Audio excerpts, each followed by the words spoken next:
जब जिंदगी बहुत संघर्ष में चल रही हो, बहुत दुख का जीवन चल रहा हो, बहुत कष्ट का जीवन चल रहा हो, बहुत कष्टमय जीवन चल रहा हो, तब शमी के 5 पत्ते, शमी के 5 पत्ते एक दुर्वा के साथ एक अक्षत चावल का एक दाना, वो भी हल्दी में भिंगोया हुआ हो या केसर में भिंगोया हुआ हो। शमी पत्र 5, एक दुर्वा, एक चावल का दाना, जो दिल से हृदय से बेलपत्री के वृक्ष के नीचे पार्थिव लिंग का निर्माण कर कर मट्टी का शिवलिंग बनाकर प्रदोष काल में, मतलब शाम के समय पर शिवलिंग बनाकर उस पे जल चढ़ाकर, जो ये 5 शमी का पत्र, एक दुर्वा और एक चावल का दाना, अपनी कामना कर कर जो दुख चल रहा है बाबा से विनय कर कर एक एक पत्ता जब समर्पित कर दे, फिर एक दुर्वा समर्पित कर दे, फिर एक चावल का दाना समर्पित कर दे और बाबा का वहीं पर पुनः विसर्जन कर दे, 3 महीना तो जाने दो, 15 दिन के अंदर वो दुख कटता जरूर है, चाहे कोई भी दुख, किसी भी तरह का दुख क्यों न। एक बेलपत्र के वृक्ष की परिक्रमा करने वाले को हजारों अश्वमेध यज्ञ का फल प्राप्त हो जाता है, हजारों अश्वमेध यज्ञ का फल प्राप्त हो जाता है। उसी तरह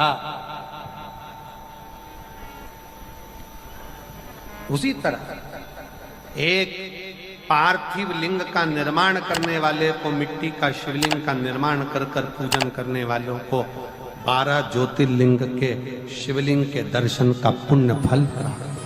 बहुत ध्यान लगाकर सुनिएगा। एक बेलपत्री और उस बेलपत्री में एक चंदन की बिंदी और एक अक्षत का दाना मात्र रखकर भी अगर शिवालय पर चढ़ा दी जाती है, एक बेलपत्री, एक चंदन का बिंदी, और चंदन फिर निवेदन करेंगे। आज के जमाने में तुम लोग सब घिसा घिसाया, पड़ा पड़ाया, डब्बी का सामान ले लेकर, वो नहीं, चंदन की मुठिया रखो, थोड़ा सा भी घिसो, जरा सा भी घिसो, उसकी एक बिंदी और एक चावल का दाना जब हम भगवान देवादिदेव महादेव को समर्पित करते हैं, अपनी कामना कर कर समर्पित करते हैं, तो निश्चितता है, महापुराण की कथा कहती है, शंकर भगवान उसका फल शीघ्र प्रदान कर देते हैं। भले आपने कुछ करा ना करा, उसका फल तुम्हें मिल जाता है। में जाना, लोटा भरकर जल समर्पित करना, और कभी तुम्हारे जीवन में अगर तुमको लग रहा है कि मैं दुखों से पीछा छूट ही नहीं रहा, तब उस जगह पर बेलपत्री के मध्य भाग में पीला चंदन, ये जो पत्ती है और ये 2 पत्ती हैं, ये बड़ी पत्ती और ये बीच की जो 2 पत्ती हैं, इसके बीच में जो डंडी का भाग रहता है,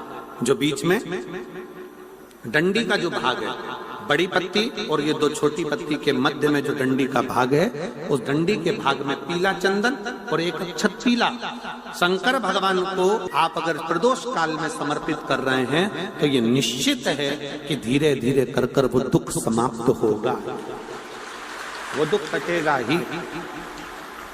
अंतर्गत वर्णन किया गया शंकर भगवान की आराधना में, शिव की आराधना में, जब तुम्हें लगता है कि तुम्हारा व्यापार नहीं चल रहा, कोई तुम्हें धोखा दे रहा है, लक्ष्मी नहीं आ रही, बहुत चिंता में पड़े हुए हो, बहुत टेंशन में जिंदगी चल रही है, बहुत बीमारियां तुमको घेर ली है और चारों तरफ अंधेरा ही अंधेरा नजर आ रहा है, तुमने विचार करा अब मैं तो मर जाऊं तो अच्छा, मैं सुसाइड कर लूं तो अच्छा, मैं मर जाऊं तो अच्छा, तो मरने से पहले एक काम कर कर देखना, शंकर भगवान की आराधना कर कर देखना, शिव पर एक लोटा जल चढ़ा कर देखना, और ज्यादा चिंता, ज्यादा टेंशन हो तो बेलपत्री के जड़ को घिसकर उसका चंदन बनाकर शंकर को लेपन कर कर उसकी भी आराधना कर कर देखना कि बेल चंदन का फल क्या है। बेलपत्र, एक बेल, ये कोई साधारण नहीं, एक बेलपत्र एक बेल, ये कोई साधारण नहीं, एक बेल। इसकी नीचे की डंडी से लेकर ये दो पत्तियां जहां लगी हैं और दो पत्ती से लेकर ये बीच की जो पत्ती है उसमें जो गैप है, उसमें जो जगह है, दिख रही है आपको? ये दो पत्ती से लेकर बीच की पत्ती के बीच में जो जगह खाली रहती है, 33 कोटि देवी देवताओं विराजमान रहते हैं इस बीच की जगह में। जब शिव जी को चढ़ाया जाता है तब इस पत्ती के बीच की जगह शंकर के शिवलिंग पर रखा जाता है, तो शिव जी इतने प्रसन्न होते हैं कि मेरी स्तुति करने के लिए ये भक्त 33 कोटि देवताओं को लेकर आया है, मेरी स्तुति करने के लिए। लोग चावल लाए, लोग अंबारियां लाए, धन लाए, दौलत लाए, संपदा लाए, पर एक शंकर का भक्त ऐसा होता है जो एक बेलपत्री के रूप में 33 कोटि देवताओं को, 64 योगिनियों को, आदि शक्तियों को शंकर को समर्पित करता है। कितना सुंदर संवाद है, कितना सुंदर बात कही कि भूल से भी किसी तीर्थ में नहीं गए,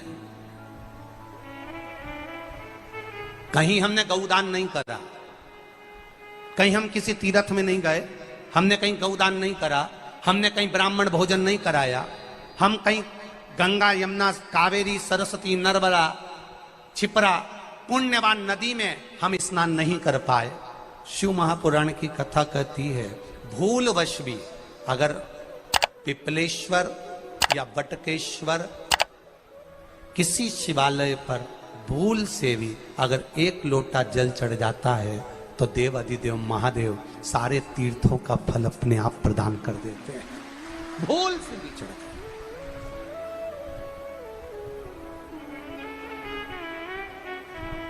एकांतेश्वर महादेव किसी तीर्थ में नहीं गए, कहीं हमने गौदान नहीं करा, कहीं हम किसी तीर्थ में नहीं गए, हमने कहीं गौदान नहीं करा, हमने कहीं ब्राह्मण भोजन नहीं कराया, हम कहीं गंगा यमुना कावेरी सरस्वती नर्मदा छिपरा पुण्यवान नदी में हम स्नान नहीं कर पाए। शिव महापुराण की कथा कहती है भूलवश भी अगर पिपलेश्वर या बटकेश्वर किसी शिवालय पर भूल से भी अगर एक लोटा जल चढ़ जाता है तो देव अधिदेव महादेव सारे तीर्थों का फल अपने आप प्रदान कर देते हैं। भूल से भी चढ़,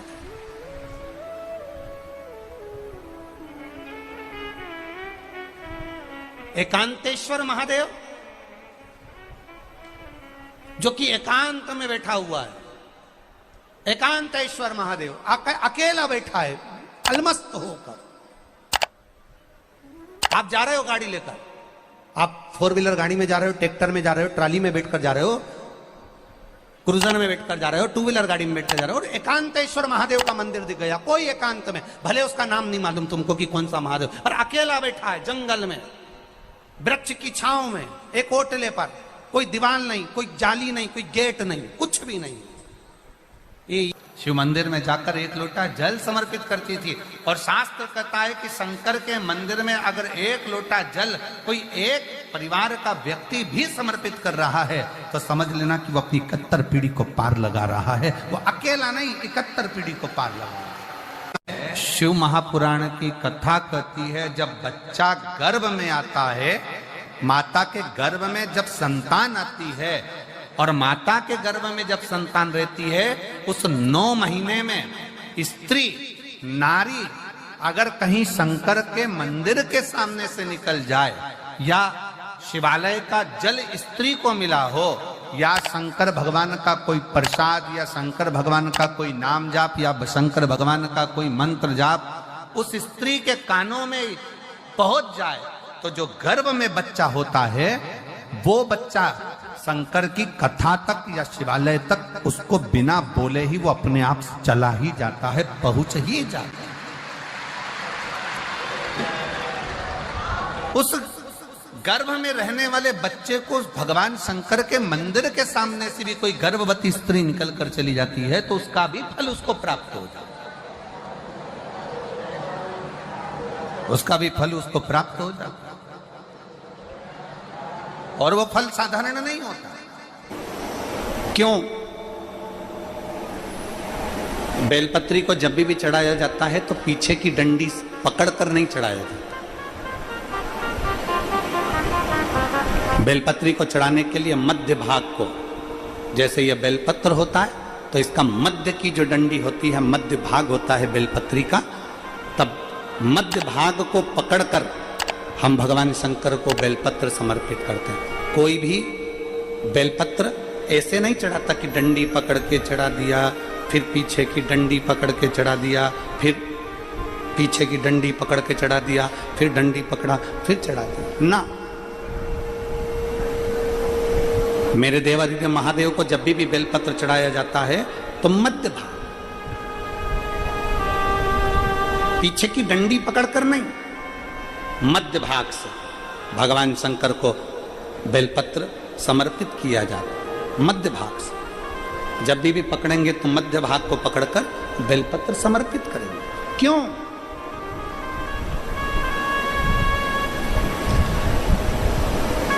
क्योंकि हमने भगवान शिव को मध्य भाग पकड़कर इसलिए समर्पित करा कि ये केवल बेलपत्र का मध्य भाग नहीं है मेरे शंभू, मेरे हृदय के मध्य भाग को मैं आपके चरणों में समर्पित कर रही हूं। मेरा दिल, मेरा हृदय, मेरा चित्त मैं आपको दे रही हूं। मध्य भाग एक विश्वास के साथ दे रही हूं। इतनी सुंदर बात नंदी ने कही है। नंदी ने ये बात जो कही वो वास्तव में बड़ी सुंदर है कि मान लो यदि कोई कार्य तुम्हारा हो नहीं रहा और पूरी दुनिया में तुमने कर कर देख लिया, बहुत प्रयास कर कर देख लिया, तो भी वो कार्य अगर तुम्हारा नहीं होता, तो फिर एक काम करो कि शिव की स्तुति करो, शंकर की स्तुति, शंकर का गुणगान, शंकर की भक्ति, शंकर का स्मरण।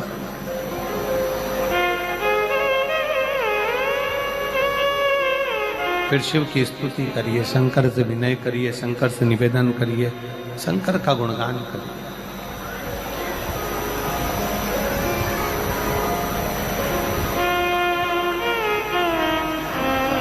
पर भगवान की भक्ति होती कब?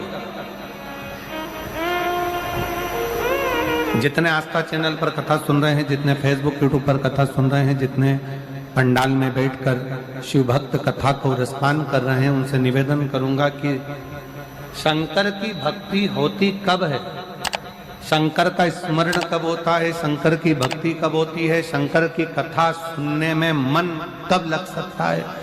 जब अपने भीतर की अभिमत्ता, अपने भीतर का अहम, अपने भीतर का अहंकार, अपने भीतर की आसक्ति, अपने भीतर का काम, अपने भीतर की तृष्णा जब दूर हो जाए तो समझो कि आप शिव में मन लगा बैठे।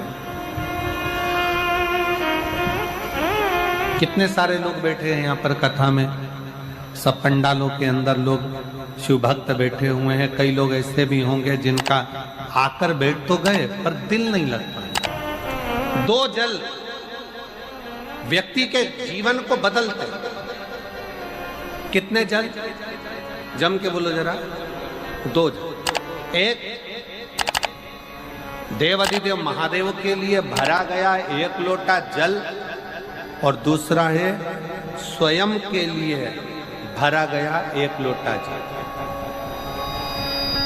यहाँ पर अगर बुजुर्ग मेरी माताएं बैठी होंगी, मेरी जीजियां बैठी हैं, मेरे जीजा बैठे हैं, बुजुर्ग जितनी माताएं बैठी हैं, वो पुराने समय का अगर लेख उठाकर देखेंगे तो पुराने समय के लोग भोजन करने बैठते थे ना, तो भोजन करने से पहले अपने पानी के लोटे को भरकर, अपना गिलास भरकर बैठते थे। किसी ने देखा है कि नहीं देखा? जम के बोलो जरा, देखा है आप लोगों ने?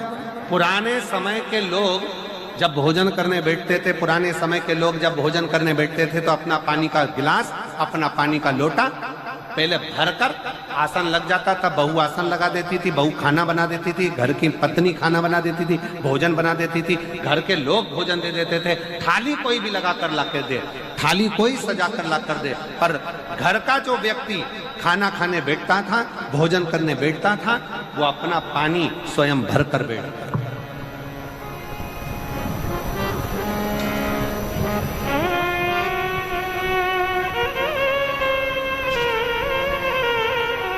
अब आज के जमाने में दुनिया के लोग कहते हैं मैं दुकान चला रहा हूं, दुनिया के लोग कहते हैं मैं घर चला रहा हूं, दुनिया के लोग कहते हैं मैं ये कर रहा हूं। तुम अपना खुद का पानी भरकर तो बैठ नहीं रहे और कह रहे हो कि घर चला रहा हूं। स्वयं का एक गिलास पानी व्यक्ति नहीं भर पा रहा। कितना सुंदर कहा है महाराज जी, बहुत सावधानी से सुनिएगा। दो जगह का जल व्यक्ति के जीवन को बदल देता है। एक शिव के लिए भरा गया जल और दूसरा स्वयं के लिए भरा गया जल। स्वयं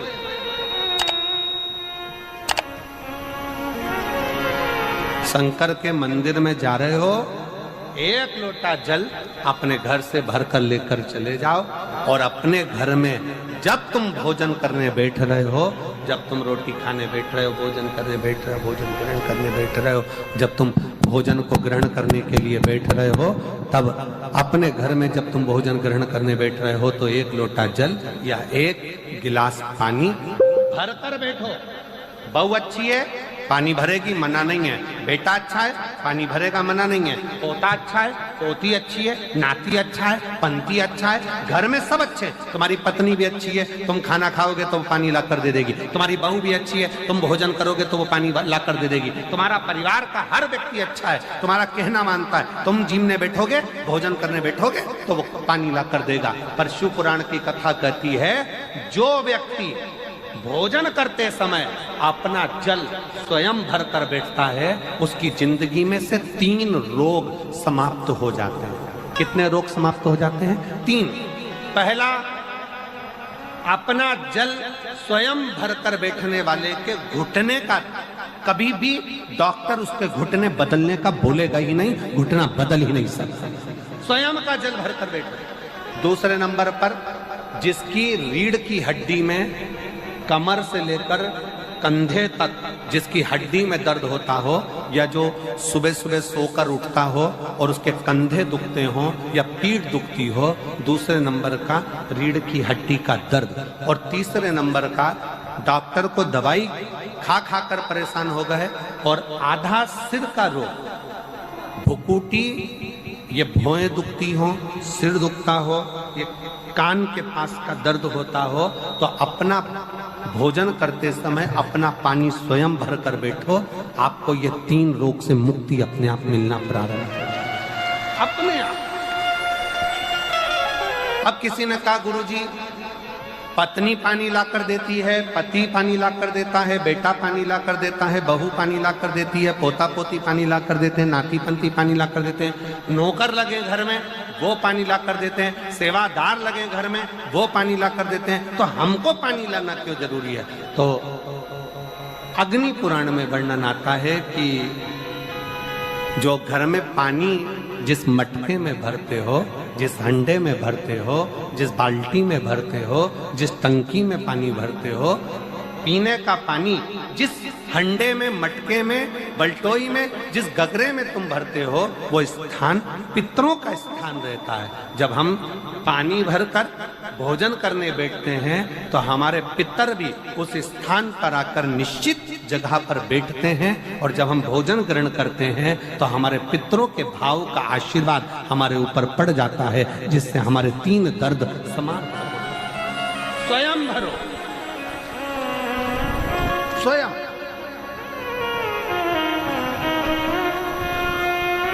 अब आज का जमाना इतना विचित्र है कि नौकर चाकर, परिवार, घर इतना बड़ा हो गया। आज के जमाने में कोई सोफे पे से उठना पसंद नहीं करता, वहीं से आवाज लगा देते हैं।